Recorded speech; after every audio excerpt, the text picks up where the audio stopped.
오늘 사연의 주인공은 78세 김미자 씨입니다. 아무런 의심 없이 믿었던 아들 며느리와 법정까지 가게 된 속끓는 속사정이 있었죠. 이제 김 씨는 78세 나이에 새로운 인생을 살아가고 있습니다. 도대체 그녀에게 무슨 일이 있었던 걸까요? 3월 초, 아직 봄 기운이 완연하지 않은 어느 월요일 아침이었습니다. 저는 평소처럼 새벽 5시에 눈을 떴죠. 40년 넘게 학교 앞에서 문방구를 하다 보니 몸에 밴 습관이었습니다.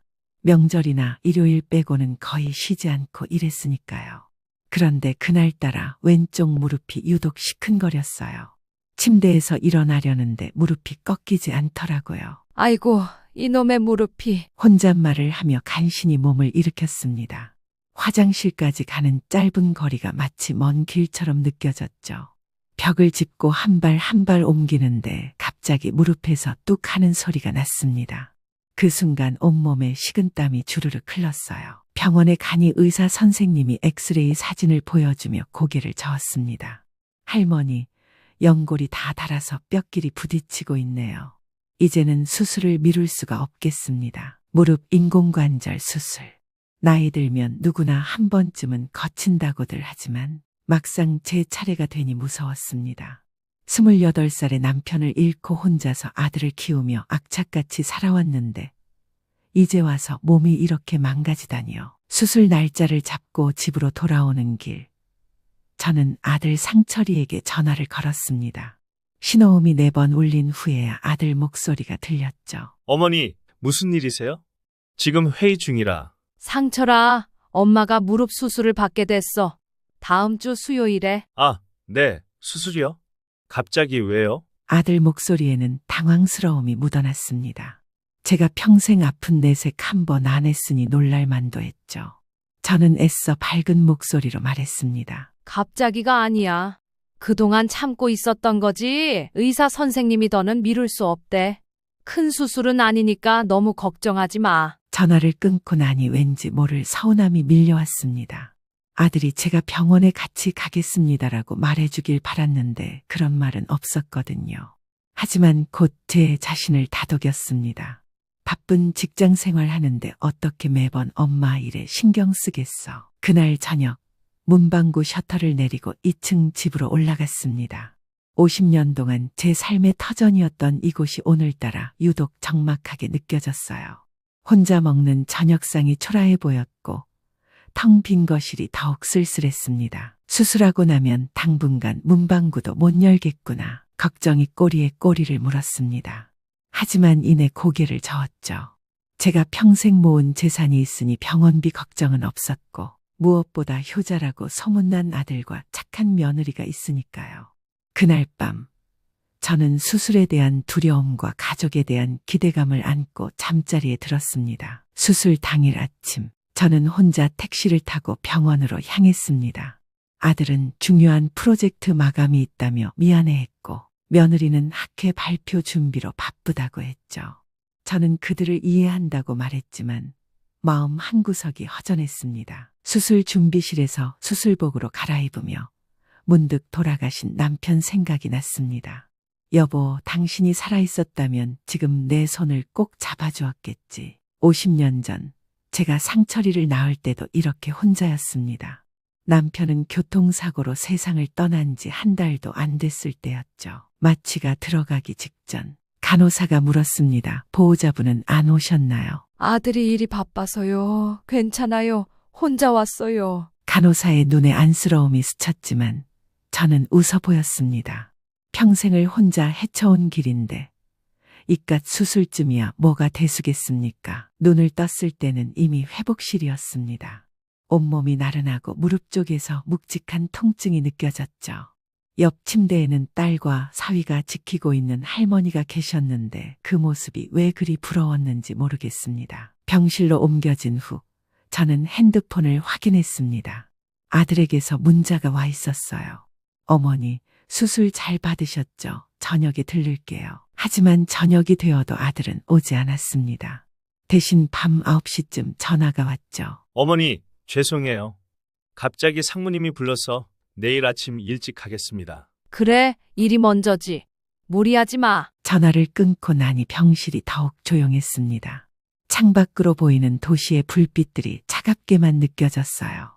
옆 침대 할머니는 가족들과 도란도란 이야기를 나누고 있었는데 저는 혼자 천장만 바라보고 있었죠. 그때 병실 문이 열리며 낯익은 얼굴이 들어왔습니다. 45년 지기 친구 정순이었어요. 야, 김미자. 수술한다면서 왜 연락도 안 해? 내가 우연히 네 가게 닫힌 거 보고 물어물어 찾아왔잖아. 정순이가 가져온 미역국 냄새가 병실에 퍼졌습니다. 따뜻한 국물 한 모금에 눈물이 핑 돌았어요. 정순아, 고마워. 네가 와주니까 정말 좋다. 뭘 그런 걸 가지고. 근데 상철이는? 유진이는? 바빠서 내일 온대. 정순이의 얼굴이 살짝 일그러졌지만 더는 묻지 않았습니다.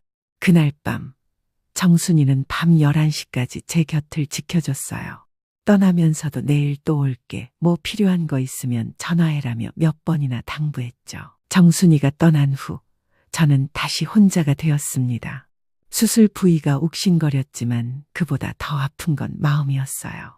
가족이 있는데도 이렇게 외로울 수가 있구나, 그런 생각이 들자 서글펐습니다. 수술 다음 날 드디어 아들 내외가 병문안을 왔습니다. 하지만 그들의 표정은 제가 기대했던 것과는 달랐어요. 아들은 피곤해 보였고 며느리는 왠지 불편해 보였습니다. 어머니, 많이 아프세요? 수술은 잘 됐대요? 응, 의사 선생님이 잘 됐다고 하더라. 너희들 일 바쁜데 와줘서 고맙다. 어머니, 저희가 병원비는 다 처리했어요. 퇴원하시면 당분간 저희 집에서 지내셔야겠네요. 며느리의 말투는 사무적이었습니다. 마치 의무를 다하는 것처럼 들렸죠. 제가 대답하기도 전에 며느리가 핸드폰을 확인하며 말했습니다. 근데 어머니, 그 문방구는 당분간 문 닫으셔야겠네요. 무릎 수술하신 분이 계단 오르내리시면 안 되잖아요. 그래도 40년을 하루도 안 쉬고 열었는데. 어머니, 이참에 좀 쉬세요. 연세도 있으신데 언제까지 문방구를 하실 거예요. 그리고 아들이 말을 멈추고 아내를 슬쩍 봤습니다. 그 짧은 눈빛 교환에서 저는 뭔가 불길한 것을 느꼈어요.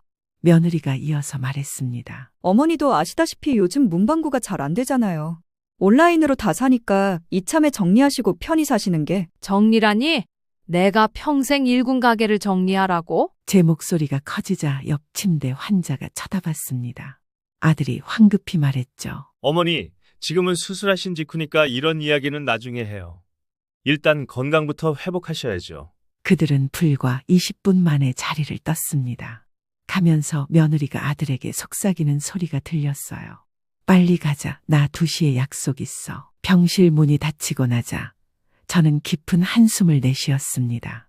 50년 동안 새벽부터 밤까지 일해서 모은 재산, 그걸로 아들 대학 보내고 결혼시키고 집도 사줬는데 이제 와서 제 인생의 전부인 문방구를 정리하라니요. 그때 핸드폰이 울렸습니다. 정순이었어요. 미자야, 아들 왔다 갔어. 어땠어? 정순아, 뭔가 이상해. 애들 눈빛이 예전 같지 않아. 왜? 무슨 일 있어? 문방구 정리하라고 하더라. 그리고 며느리가 나를 보는 눈빛이 마치. 말을 끝맺지 못했습니다. 짐 보듯 한다는 말이 차마 입 밖으로 나오지 않았어요. 미자야, 너무 예민하게 생각하지 마. 그래도 네 자식들이잖아. 정순이의 위로에도 불안감은 가시지 않았습니다. 창밖을 보니 봄비가 부슬부슬 내리고 있었어요. 마치 제 마음을 대변하는 것처럼 우중충한 날씨였죠. 내가 너무 예민한 걸까? 아니면 불길한 예감이 제 가슴을 짓눌렀습니다. 무릎 수술보다 더 아픈 무언가가 다가오고 있다는 느낌이 들었어요. 하지만 그때만 해도 저는 몰랐습니다. 이것이 제 인생 최대의 시련의 시작이라는 것을. 수술 후 3일째, 병원 침대에 누워있던 저는 창밖을 멍하니 바라보고 있었죠. 봄볕이 따사로웠지만 병실 안은 여전히 썰렁했습니다. 점심으로 나온 병원식은 거의 손도 대지 못했어요. 미음과 묽은 된장국, 그리고 질척한 호박죽, 위장에는 아무 문제가 없는데도 입맛이 영 돌지 않았습니다. 그때 문득 어린 시절이 떠올랐어요. 제가 10살 때였나. 전염병에 걸려 한 달 가까이 알아누웠던 적이 있었죠. 그때 어머니가 해주신 음식이 있었는데, 아, 맞다, 오이무침이었습니다. 미자야, 이거라도 먹어봐. 어이가 열을 내려준단다. 돌아가신 어머니의 목소리가 귓가에 맴돌았습니다. 얇게 썬 오이에 고춧가루 살짝, 참기름 한 방울, 그리고 어머니만의 비법인 매실청을 조금 넣어 만든 오이무침. 아삭한 식감과 새콤달콤한 맛이 입안 가득 퍼지던 그 느낌이 아직도 생생했어요. 아, 오이무침이 먹고 싶다. 그 생각이 들자 갑자기 입안에 침이 고였습니다. 수술 후 처음으로 뭔가를 먹고 싶다는 생각이 든 거였죠. 마침 그때 병실 문이 열리며 아들 내외가 들어왔습니다. 토요일이니 좀 일찍 올 줄 알았는데 벌써 오후 3시가 넘었더라고요. 어머니, 좀 어떠세요? 오늘은 좀 나아지셨어요? 응, 많이 좋아졌어. 그런데 상철아, 혹시 제가 말을 꺼내려는데 며느리가 고급스러운 쇼핑백을 내밀었습니다. 어머니, 이거 죽이에요. 강남에 새로 생긴 유명한 죽 전문점에서 사왔어요. 전복죽이랑 녹두죽인데 영양가 높대요. 며느리의 손에 들린 중 용기를 보니 가격표가 그대로 붙어 있었습니다. 한 그릇에 3만 원.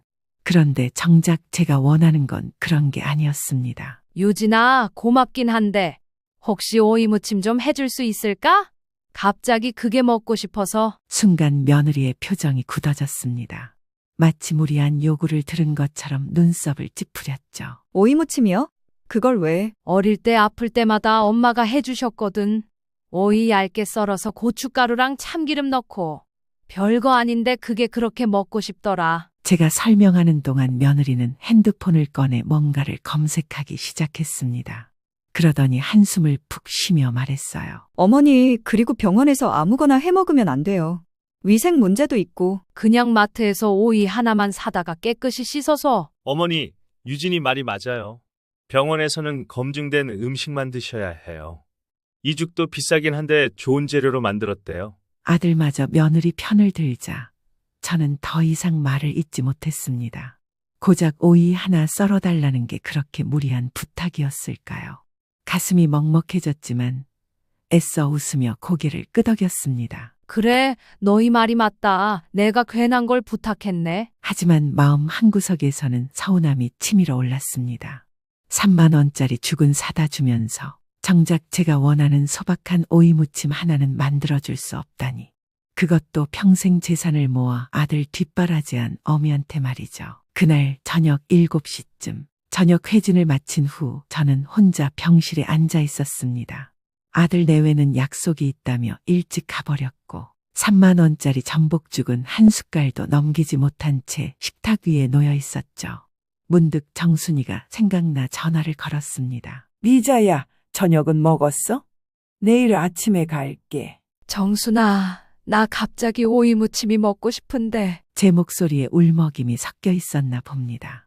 정순이가 걱정스러운 목소리로 물었어요. 왜? 무슨 일 있었어? 또 아들내가 뭐라 했어? 아니야, 그냥 어릴 때 엄마가 해주던 그 맛이 그리워서. 유진이한테 부탁했는데 병원에서 아무거나 못 먹는데. 뭐, 오이무침이 뭐가 문제야? 내일 내가 해서 가져갈게.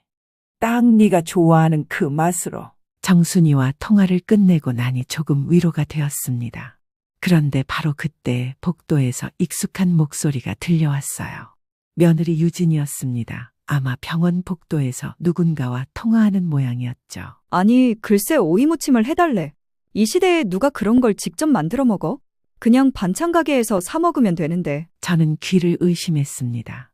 혹시 내 며느리가 아닐지도 모른다는 희망을 품고 귀를 더 기울였죠. 하지만 다음에 들려온 말은 제 가슴에 대못을 박았습니다. 진짜 나보고 뭘 어쩌라는 거야. 내가 시어머니 전담 요리사야? 아니면 식모야? 정말 이런 식으로 계속 부려먹으려고 하면. 식모, 그 단어가 제 귓가에 천둥처럼 울렸습니다. 며느리가 전화를 끊고 멀어지는 발소리가 들렸지만 저는 그 자리에 얼어붙은 듯 앉아 있었어요. 내가 며느리한테 식모 취급을 받고 있었구나. 눈앞이 캄캄해졌습니다. 그동안 착한 며느리, 살가운 며느리라고 믿었던 모든 것이 거짓이었다는 걸 깨달은 순간이었죠. 제가 2년 전에 상가 건물 하나를 아들 명의로 넘겨주고 예금 3억도 며느리 통장으로 보냈는데 그 보답이 고작 식모 취급이었다니 손이 부들부들 떨렸습니다. 분노인지 서러움인지 구분이 안 가는 감정이 북받쳐 올랐어요.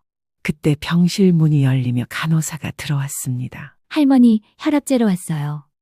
할머니 괜찮으세요? 얼굴이 빨개지셨네요. 간호사가 혈압을 재더니 깜짝 놀랐습니다. 160에 100이네요. 무슨 일 있으셨어요? 저는 고개를 저었습니다. 뭐라고 설명할 수가 없었어요. 평생 모은 재산을 다 넘겨준 며느리가 나를 식모 취급한다고 어떻게 말하겠습니까? 그냥 좀 답답해서요. 괜찮아요. 간호사는 혈압약을 추가로 놓아주고 갔습니다. 저는 홀로 남아 천장을 바라보며 생각에 잠겼어요. 이제 어떻게 해야 하나? 이런 상황에서도 모른 척하고 살아야 하나? 그날 밤은 유독 길었습니다. 며느리의 식모라는 말이 계속 머릿속을 맴돌았고 잠을 이룰 수가 없었죠. 새벽 3시가 되어서야 겨우 선잠에 들었는데 꿈에서도 며느리가 저를 하인 취급하는 장면이 나왔습니다. 평생 일궈온 내 인생이 겨우 이것이었나. 일요일 아침 8시 정순이가 약속대로 오이무침을 들고 왔습니다. 투명한 반찬통에 담긴 오이무침은 정말 어머니가 해주시던 그 맛 그대로였어요. 자, 미자야, 특별히 매실청도 넣었어. 네가 좋아하는 그 맛이지? 한 젓가락 입에 넣는 순간 눈물이 핑 돌았습니다. 아삭한 오이의 식감과 새콤달콤한 양념이 어우러져 일었던 입맛이 돌아오는 것 같았죠. 정순이는 제 표정을 보더니 뭔가 눈치를 챘는지 조심스럽게 물었습니다. 미자야, 어제 무슨 일 있었지? 네 목소리가 영 아니더라. 저는 망설이다가 어제 들은 이야기를 털어놓았습니다. 오이무침 하나 부탁했다가 며느리가 내가 자기를 식모 취급한다는 것, 오이무침 하나 만들어주기 싫어서 투덜거렸다는 것을. 정순이는 듣는 내내 얼굴이 불그락푸르락했어요. 뭐, 며느리가 너를 식모라고? 야, 김미자, 너 그동안 그 집에 얼마나 퍼졌는데. 쉿. 정순아, 조용히 해. 옆에 다 들려. 들으면 어때? 이게 조용히 할 일이야. 당장 며느리를 불러다가. 때마침 복도에서 익숙한 목소리가 들려오기 시작했습니다. 병원 복도에서 아들 상철이와 며느리 유진이가 함께 대화하는 소리였죠. 저와 정순이는 숨을 죽이고 귀를 기울였습니다. 여보, 어머니 퇴원하시면 진짜 우리 집으로 모시고 갈 거야? 당연하지. 혼자 계단 오르내리시다가 또 다치시면 어떡해. 그럼 내가 또 시중 들어야 하잖아. 나도 논문 써야 하고 바쁜데. 그럼 어떡해. 요양원은 어머니가 절대 안 가신다고 하시잖아. 그러니까 이참에 확실히 해두자고. 어머니 문방구도 정리하고 건물 관리도 우리가 맡고. 어차피 나중에 다 우리 거 될 텐데 미리미리 정리하는 게. 저는 정순이의 손을 꽉 잡았습니다. 정순이도 충격을 받았는지 입을 다물지 못했어요. 제 재산을 노골적으로 노리는 아들 내외의 대화가 계속되었습니다. 그래도 어머니가 아직 정정하신데. 정정하긴 뭐가 정정해? 78살이야. 78살. 언제까지 그 낡은 문방구에 붙어 있을 건데. 그리고 솔직히 말해서 어머니가 그렇게 고집 피우는 것도 우리를 못 믿어서 그런 거 아니야? 그건 아니지. 맞아, 우리를 못 믿는 거야. 2년 전에 건물 하나 넘겨받고 고맙다고 했더니 더는 안 주시잖아. 근데 이번에 수술하시면서 좀 약해지셨으니까 이때가 기회야. 제 심장이 두근거렸습니다. 분노로 온몸이 떨렸죠. 정순이가 제 손을 더 꽉 잡으며 속삭였어요. 미자야, 진정해. 일단 더 들어보자. 그래도 그런 식으로 말하면. 아니, 내가 뭘 잘못 말했어? 사실이잖아. 어머니도 이제 연세가 있으신데 재산 관리는 우리가 하는 게 맞지. 그리고 말이야. 목소리가 점점 작아져서 더 이상 들리지 않았습니다. 아마 병실에서 멀어진 모양이었어요. 저와 정순이는 한참 동안 말을 잇지 못했습니다. 제가 먼저 입을 열었죠. 정순아, 내가 이렇게 된 게 다 내 잘못이야. 너무 일찍, 너무 많이 져버렸어. 미자야, 이제라도 정신 차려야 해. 저것들은 너를 사람으로 보는 게 아니라. 정순이의 말을 끝까지 듣지 못했습니다. 복도에서 발소리가 점점 더 가까워지는 소리가 들리더니 병실 문이 열렸거든요. 아들 내외가 아무 일 없다는 듯 웃으며 들어왔습니다. 어머니, 안녕하세요. 어머, 어머님 친구분이신가요? 그 능청스러운 미소를 보니 속이 뒤집어졌습니다. 하지만 저는 애써 평정심을 유지했죠. 응, 정순이가 오이무침 해다 줬어. 너희도 먹을래? 저희는 됐어요. 브런치 먹고 왔거든요. 브런치, 그 단어가 왜 그렇게 거슬렸는지 모르겠습니다. 꼭 그런 식으로 말해야 했을까요? 정순이가 자리에서 일어났습니다. 가면서 제 손을 한 번 더 꽉 잡았어요. 잘 생각해라는 무언의 메시지였죠. 아들 내외와 단둘이 남게 되자 저는 그들을 찬찬히 바라봤습니다. 제가 평생 모든 것을 바쳐 키운 아들과 딸처럼 아꼈던 며느리. 그들의 눈에 비친 저는 과연 무엇일까요? 어머니, 시어머니, 아니면 그저 재산을 빼앗아야 할 늙은 표적. 무릎 수술보다 더 아픈 마음의 상처가 깊어만 갔습니다. 일요일 오후 2시. 아들 내외가 떠난 후 저는 병실에서 홀로 깊은 생각에 잠겼습니다. 며느리의 식모 발언과 재산을 노리는 대화가 계속 머릿속을 맴돌았죠. 그런데 갑자기 이상한 생각이 들었습니다. 그러고 보니 이번 서류 작성할 때 병원비는 어떻게 처리했다고 했지. 수술 당일 정신이 없어서 제대로 확인하지 못했던 게 떠올랐습니다. 분명 아들이 제가 다 처리했습니다라고 했는데 정확히 어떻게 처리했는지는 모르겠더라고요. 불안한 마음에 간호사 호출 버튼을 눌렀습니다. 잠시 후 들어온 간호사에게 조심스럽게 물었어요. 저기, 제 병원비 납부 상황 좀 확인할 수 있을까요? 간호사는 태블릿을 들고 와서 확인해 주었습니다.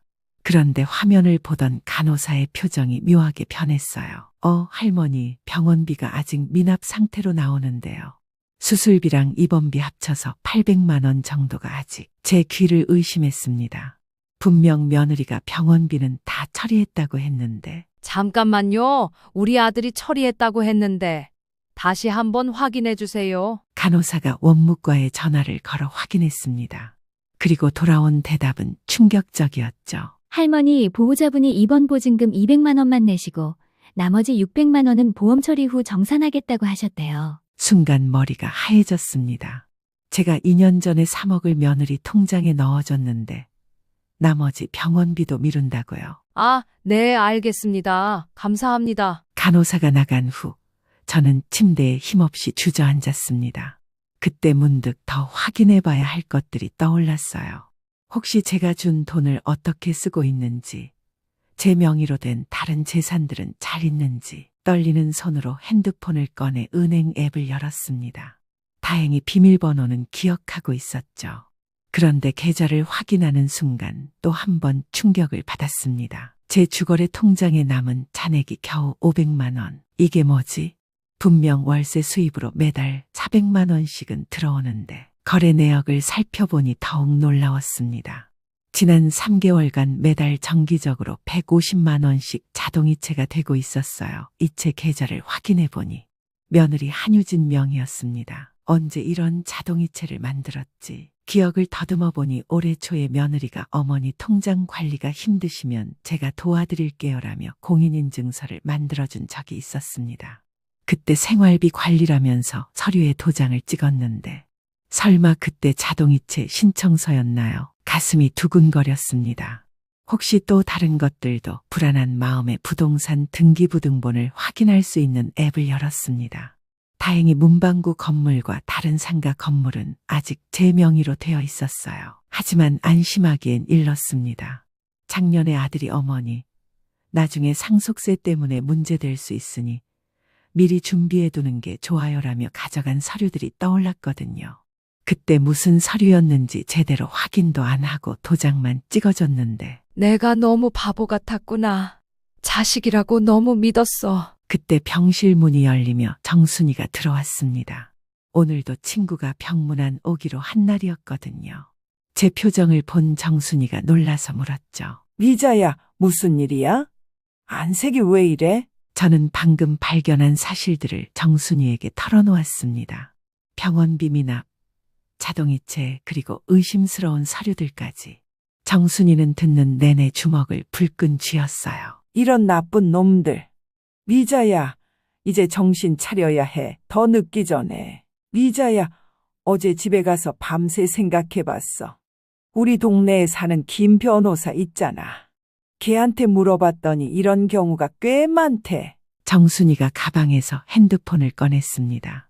자식에게 재산 넘겼다가 버림받은 노인들 같은 기사들이었죠. 여기 봐, 이 할머니도 너랑 비슷해. 재산 다 넘겼다가 요양원에 버려졌대. 그래서 소송에서 되찾았다더라. 저는 기사를 읽으며 점점 제 상황이 심각하다는 걸 깨달았습니다. 그런데 그때 복도에서 또 목소리가 들렸어요. 이번엔 며느리가 누군가와 통화하는 소리였습니다. 오늘은 제가 며느리한테 지난번 병원비 납부 문제로 물어볼 것이 있으니 병원에 잠시 들르라고 한 날이었습니다. 언니, 나 지금 병원이야. 시어머니 때문에. 아니, 괜찮아. 수술은 잘 됐는데 문제는 이제부터지. 저와 정순이는 귀를 기울였습니다. 맞아. 이번 기회에 문방구 정리하고 건물 관리도 넘겨받으려고. 아니, 78살 노인이 뭘 하겠어? 우리가 관리하는 게 맞지. 뭐, 도장? 당연히 받아야지. 치매 걸리기 전에 미리미리 해둬야 해. 치매, 그 단어에 온몸에 소름이 돋았습니다. 저는 정신이 멀쩡한데 치매를 운운하다니요. 그리고 말이야, 혹시 모르니까 정신과 진료 기록도 만들어둘까 해. 나이 들면 다들 좀 이상해지잖아? 그래야 나중에 무효 주장 못하지. 정순이가 제 손을 꽉 잡았습니다. 우리 둘 다 분노로 몸을 떨고 있었죠. 전화가 끝나고 며느리가 병실로 들어왔습니다. 언제 그랬냐는 듯 밝은 표정으로요. 어머니, 안녕하세요. 오늘은 좀 나아지셨어요? 그 뻔뻔한 얼굴을 보니 속에서 천불이 났습니다. 하지만 저는 애써 침착함을 유지했어요. 응, 좀 나아졌어. 근데 유진아, 병원비가 아직 안 낸 거로 나오던데? 순간 며느리의 표정이 굳어졌다가 이내 웃으며 대답했습니다. 아, 그거요? 보험 처리하려고 기다리는 중이에요. 한 번에 정산하는 게 편해서요. 그래? 그럼 오늘이라도 좀 내줄래? 병원에서 자꾸 물어봐서. 어머니, 왜 그러세요? 제가 알아서 할 테니까 신경 쓰지 마세요. 그보다 오늘은 상철 씨가 준비한 서류가 있어요. 서류, 그 단어에 정순이와 저는 눈빛을 교환했습니다. 문방구 건물 관리가 힘드시잖아요. 세입자들 관리며 월세 받는 것도 번거로우시고. 그래서 저희가 대신 관리해드리려고요. 무슨 서류인데? 관리 위임장이에요. 어머니 대신 저희가 월세도 받고 건물 관리도 하는 거죠.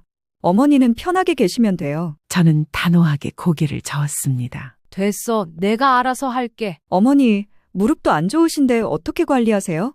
그리고 그때 정순이가 끼어들었습니다. 내가 도와줄 수 있어요. 미자 대신 내가 관리해 줄게요. 며느리가 정순이를 째려봤습니다. 아주머니가 무슨 상관이에요? 가족 일인데. 가족? 가족이 병원비도 안 내고 있다면서요. 분위기가 험악해졌습니다. 며느리는 이를 악물고 저를 쳐다봤어요. 어머니, 저희를 못 믿으시는 거예요? 그런 게 아니라 실망이네요. 그동안 저희가 얼마나 잘해드렸는데. 그 말에 저도 참을 수 없었습니다. 잘해줬다고? 내가 준 3억은 어디에 썼는데? 왜 내 통장에서 매달 300만 원씩 빠져나가고 있어? 며느리의 얼굴이 하얗게 질렸습니다. 며느리가 황급히 나간 후 병실에는 무거운 침묵이 흘렀습니다. 정순이가 먼저 입을 열었죠. 미자야, 이제 확실해졌어. 저 며느리는 처음부터 너 재산만 노렸어. 저도 이제는 인정할 수밖에 없었습니다. 제가 그토록 아꼈던 며느리가 제 전 재산을 빼앗으려 한다는 사실을요. 그때 아들 상철이가 헐레벌떡 뛰어들어왔습니다.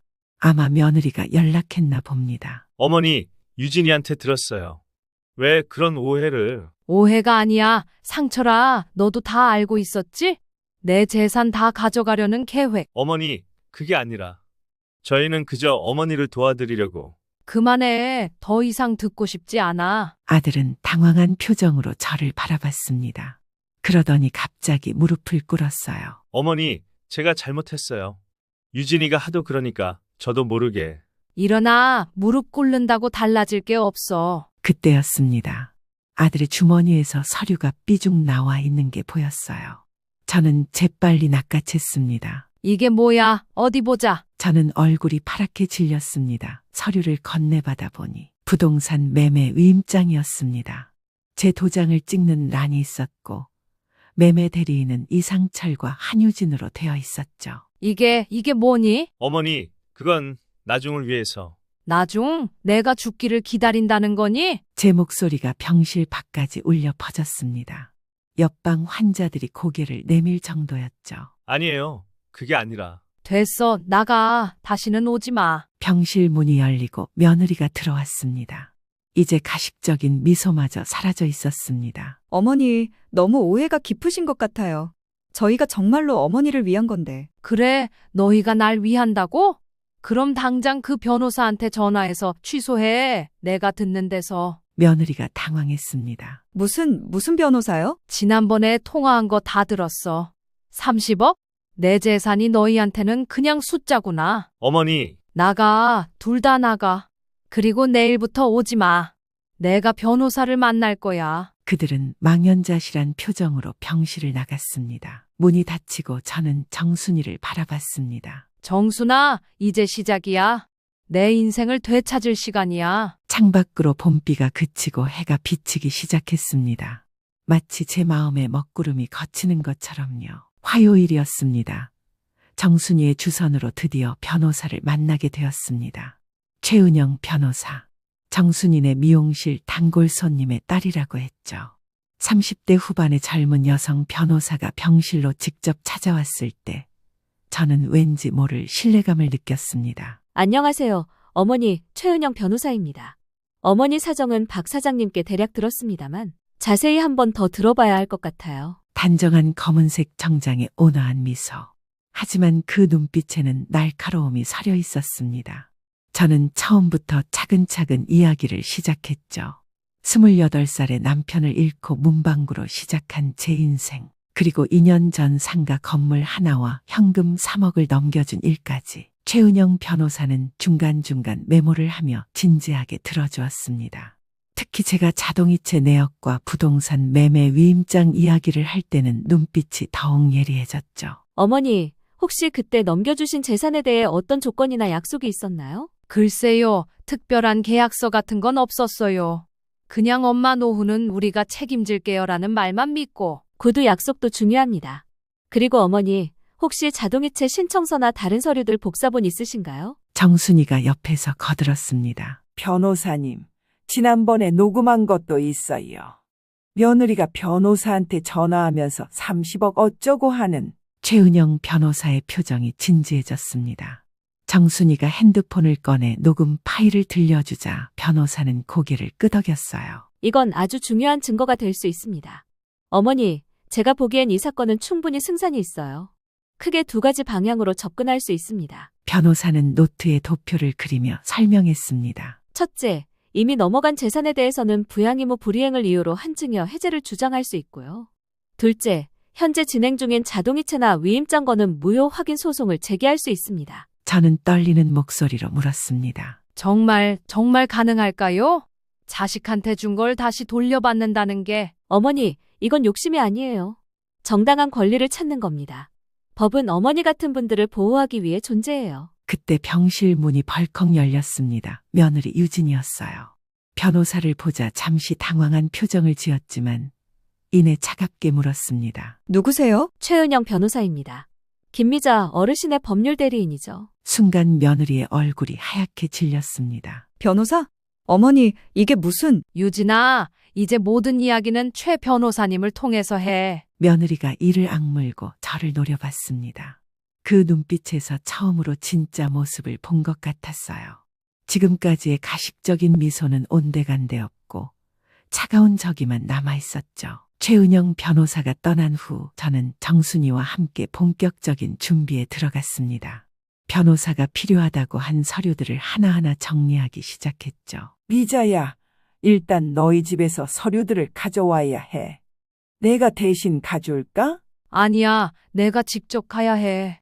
퇴원은 내일인데 일단 오늘 외출 허가를 받아볼게. 의사 선생님께 사정을 말씀드리니 몇 시간 정도는 외출이 가능하다고 하셨습니다. 저는 정순이와 함께 택시를 타고 50년 동안 살아온 제 집, 문방구 건물로 향했습니다. 문방구 셔터는 굳게 닫혀 있었어요. 일주일 넘게 문을 열지 못했으니 당연했죠. 2층 집으로 올라가는 계단이 유독 가파르게 느껴졌습니다. 무릎 수술 때문이기도 했지만 마음이 무거워서 더 그랬던 것 같아요. 집에 들어서자 낯선 느낌이 들었습니다. 분명 제 집인데 왠지 남의 집 같았죠. 서둘러 안방 장롱을 열었습니다. 다행히 중요한 서류들은 제자리에 있었어요. 정순아, 이것 봐. 여기 등기권리증이랑 인감증명서가 다 있어. 다행이다. 빨리 챙겨. 또 뭐 필요한 거 없어? 제가 서류를 정리하는 동안 정순이가 책상 서랍을 뒤지다가 무언가를 발견했습니다. 미자야, 이거 봐봐. 이게 뭐야? 정순이가 들고 있는 건 제가 본 적 없는 서류 뭉치였습니다. 자세히 보니 제 이름으로 된 대출 서류들이었어요. 이게 뭐지? 난 대출 받은 적이 없는데. 서류를 살펴보니 더욱 충격적이었습니다. 제 명의로 문방구 건물을 담보로 5억 원의 대출이 나 있었던 겁니다. 대출 실행일은 작년 11월 제가 며느리에게 공인인증서를 만들어준 직후였죠. 미자야, 이거. 네 며느리가 네 도장 훔쳐서 한 거야. 손이 덜덜 떨렸습니다. 5억 대출이라니 그것도 제가 모르는 사이에. 이자는 어떻게 되고 있는 거지? 서류를 더 뒤져보니 자동이체로 매달 200만 원씩 이자가 나가고 있었습니다. 그래서 제 통장에서 300만 원씩 빠져나갔던 거예요. 며느리가 대출 이자를 제 돈으로 내고 있었던 겁니다. 그때 핸드폰이 울렸습니다. 최은영 변호사였어요. 어머니, 혹시 지금 통화 가능하신가요? 급한 확인 사항이 있어서요. 네, 변호사님. 그런데 지금 제 명의로 된 대출 서류를 발견했어요. 5억이나. 뭐라고요? 5억 대출이요?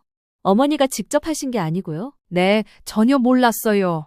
작년 11월에 실행된 걸로 나와 있는데. 전화 너머로 변호사의 흥분된 목소리가 들렸습니다. 어머니, 그거 사문서 위조에 해당할 수 있어요.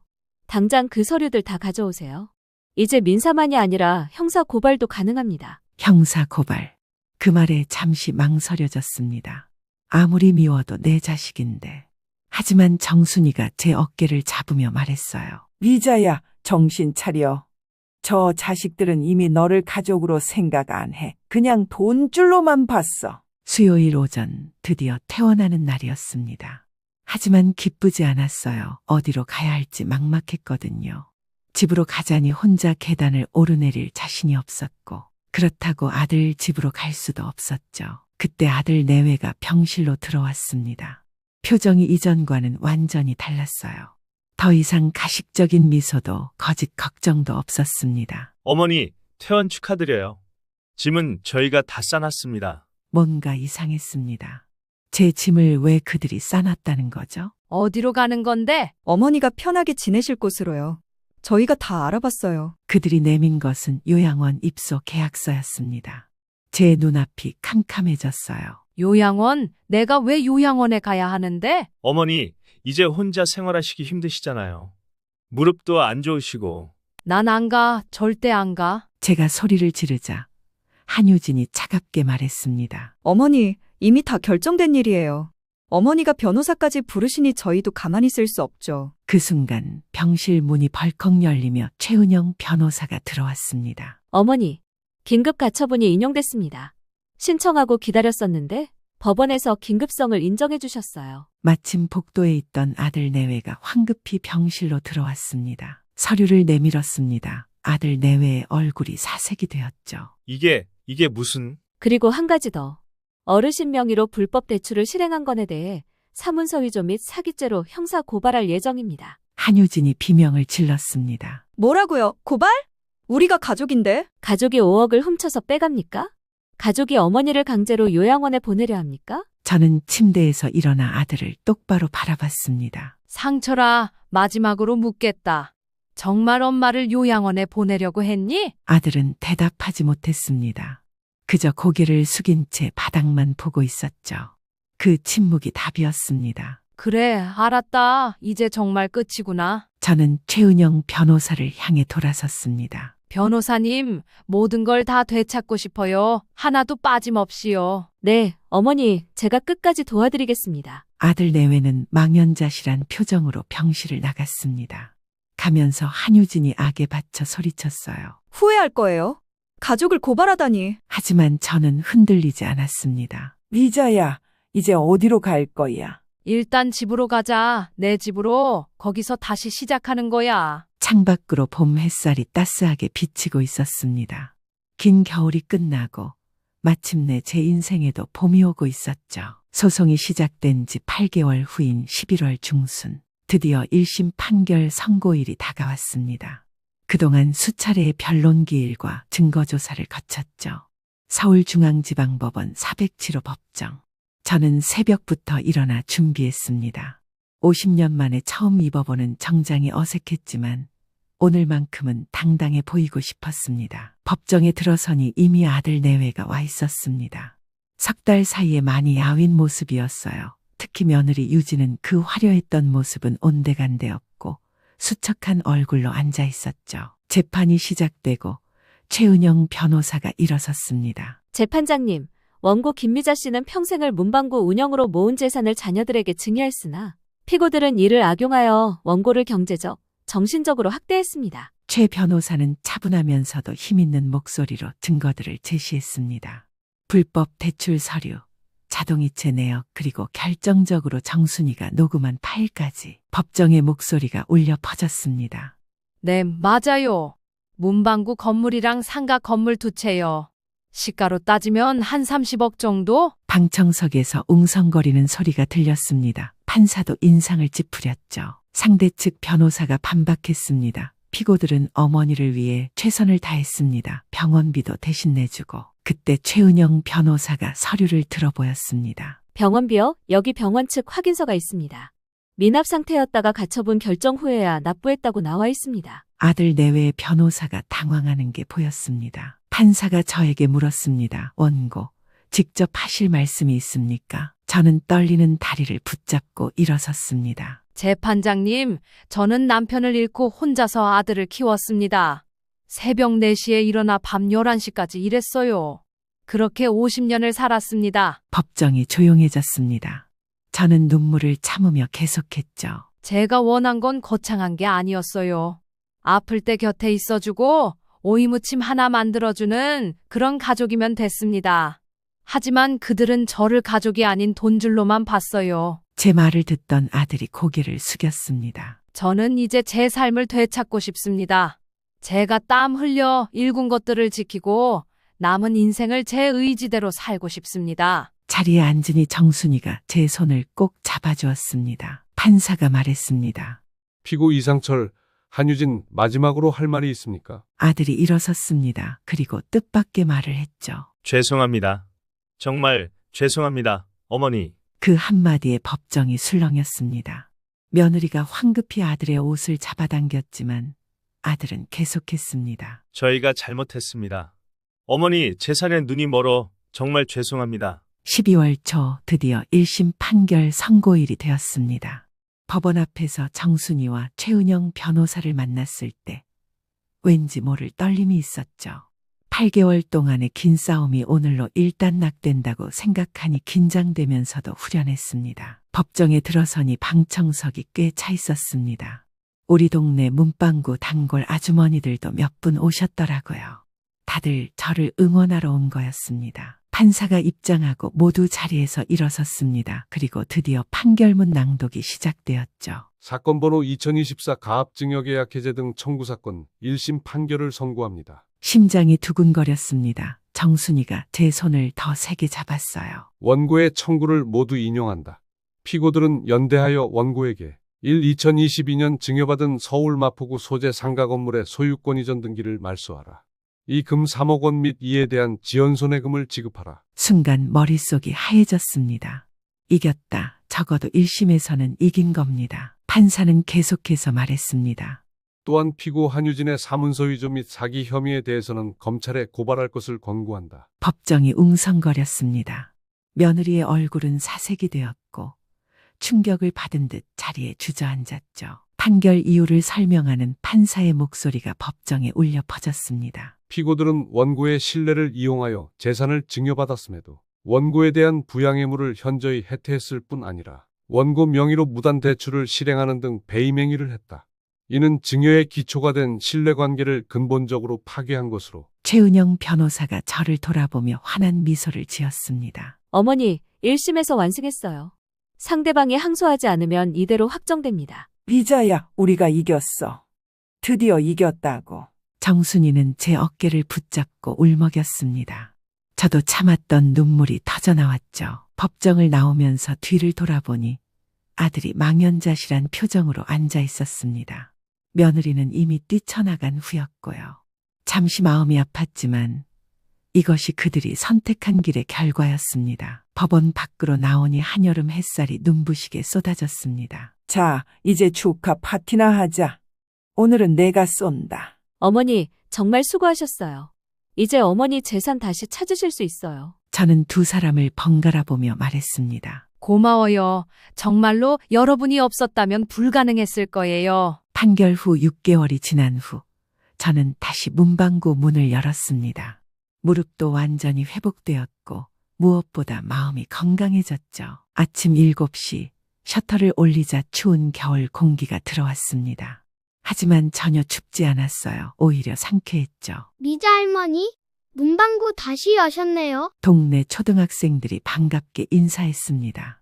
6개월 만에 다시 본 아이들이 부쩍 커 있었어요. 그래, 이제 할머니가 다시 문 열었어. 뭐 필요한 거 있니? 평범한 일상이 이렇게 소중한 줄 처음 알았습니다. 연필 하나, 지우개 하나 파는 것도 즐거웠죠. 점심시간, 정순이가 도시락을 들고 왔습니다. 자, 미자야. 오늘은 네가 좋아하는 오이무침도 싸왔어. 오이무침을 보니 작년 병원에서의 일이 떠올랐습니다. 그때는 그 오이무침 하나가 그렇게 큰 사건이 될 줄 몰랐죠. 정순아, 그때 생각나? 오이무침 때문에 이 모든 일이? 그러게, 근데 결과적으로 잘 됐잖아. 독한 며느리 떼어내고 네 인생 되찾고. 맞는 말이었습니다. 그 사건이 없었다면 저는 아직도 그들의 거짓말에 속아 살고 있었을 거예요. 근데 혹시 상철이 소식은 들었어? 응, 지난주에 우연히 마트에서 봤는데 많이 초췌하더라. 유진이랑은 이혼했대. 복잡한 마음이 들었습니다. 미워도 자식인데 하지만 이제는 각자의 길을 가는 수밖에 없었죠. 저녁 무렵 뜻밖의 손님이 찾아왔습니다. 최은영 변호사였어요. 어머니, 잘 지내셨어요? 문방구 다시 여신 거 축하드려요. 어머, 변호사님. 이렇게 와주시고 고맙습니다. 제가 더 감사하죠. 어머니 덕분에 저도 많이 배웠어요. 그리고 이거. 변호사가 내민 것은 작은 화분이었습니다. 사무실에서 키우던 건데 어머니께 드리고 싶어서요. 이름이 사계절 행복이래요. 저는 화분을 받아들며 미소 지었습니다. 사계절 행복, 참 좋은 이름이었어요. 밤 9시 문방구 문을 닫고 2층 집으로 올라갔습니다.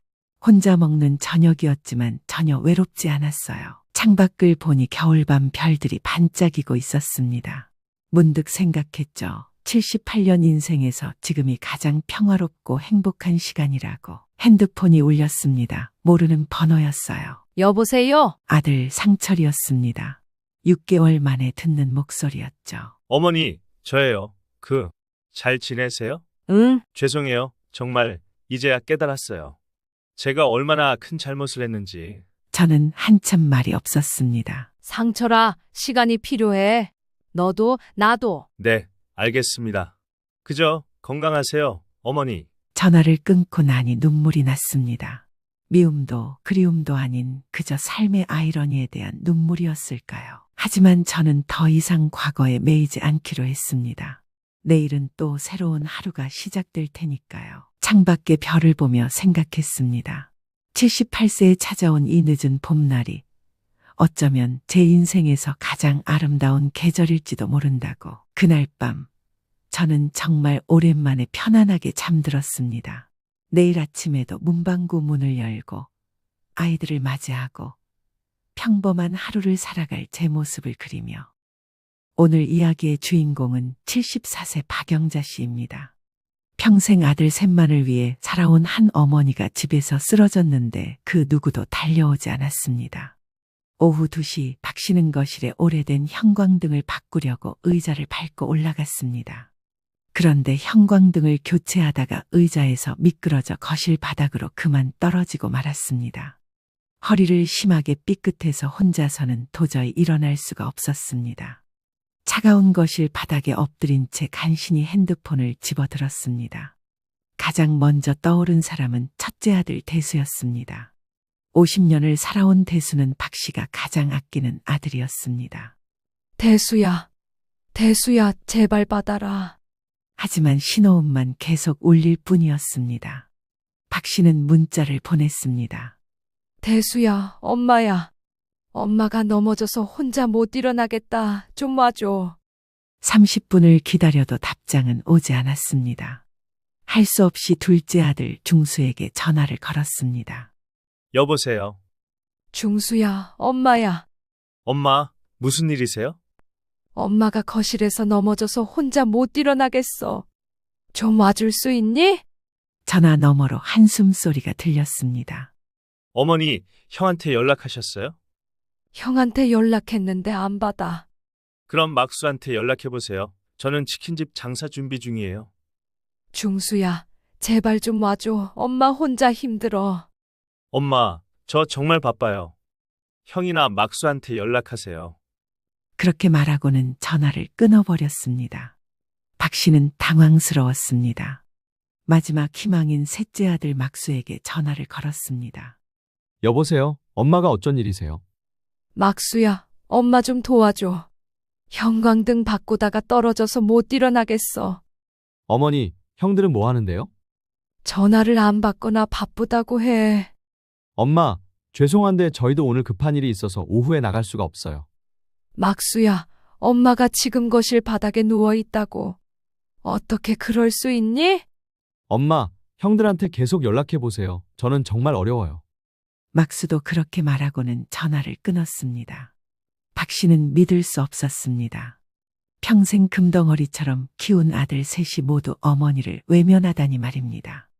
1시간 넘게 바닥에 누워서 기다렸지만 아무도 오지 않았습니다. 혹시나 해서 첫째 대수에게 다시 전화를 걸어봤습니다. 이번에는 받았습니다. 엄마, 지금 왜 그러세요? 대수야, 엄마가 형광등 바꾸다가 의자에서 떨어져서 못 일어나겠다고 문자 보냈잖아. 아, 그거요. 엄마, 저 오늘 회사에 중요한 발표가 있어서 준비하느라 바빠요. 대수야, 엄마가 지금 응급 상황이라고. 엄마, 그 정도로 급하면 119 부르세요. 저는 정말 못 가요. 119를 부르라고? 내가 내 아들한테 119를 부르라고 들을 줄이야. 엄마, 요즘 시대가 어떤 시대인지 아세요? 이런 일은 119가 더 전문적이에요. 그리고는 전화를 끊어버렸습니다. 박 씨는 하늘이 무너지는 기분이었습니다. 그토록 사랑하고 아꼈던 아들들이 어머니의 절박한 부름에 이렇게 냉정할 수 있다니 믿어지지 않았습니다. 결국 119에 신고할 수밖에 없었습니다. 119입니다. 어떤 일이신가요? 형광등 바꾸다가 의자에서 떨어져서 혼자 못 일어나겠어요. 할머님, 지금 주소가 어떻게 되시나요? 구급대원들이 도착했을 때 박 씨는 1시간 넘게 거실 바닥에 누워 있었습니다. 할머님, 괜찮으세요? 천천히 일어나 보세요. 고맙습니다. 자식들이 다 바빠서 못 와요. 할머님, 허리 많이 아프시죠? 병원에 가보시는 게 좋을 것 같은데요. 아들이 오면 병원 갈 거예요. 보호자분 연락은 됐나요? 연락은 했는데 바쁘다고 하네요. 구급대원들은 안타까운 표정을 지었습니다. 할머님, 혼자 계시기 어려우실 것 같으니 병원에 가서 정확한 검사를 받아보세요. 그럴까요? 네, 저희가 모셔다 드릴게요. 박 씨는 구급차에 실려 응급실로 향했습니다. 병원에서 엑스레이 검사를 받았는데 다행히 골절은 아니었습니다. 하지만 허리 염좌로 며칠간 조심해야 한다는 진단을 받았습니다. 보호자분이 오셨나요? 아들들이 바빠서 혼자 왔어요. 할머님, 집에 가셔서도 무리하지 마시고 아프시면 바로 병원 오세요. 치료를 마친 박 씨는 병원에서 택시를 불러 혼자 집으로 돌아왔습니다. 텅 빈 집에 혼자 앉아 있으니 더욱 쓸쓸했습니다. 그날 밤까지도 아들 중 그 누구도 안부를 묻지 않았습니다. 이게 바로 74년을 살아온 박영자 씨의 현실이었습니다. 평생 아들 셋만 믿고 살았는데 정작 그 아들들은 어머니의 절박한 부름에 답하지 않았습니다. 사실 이런 일이 일어난 데는 깊은 이유가 있었습니다. 박 씨가 아들들을 이렇게까지 키운 건 우연이 아니었거든요. 모든 건 50년 전 첫 아이를 낳았을 때부터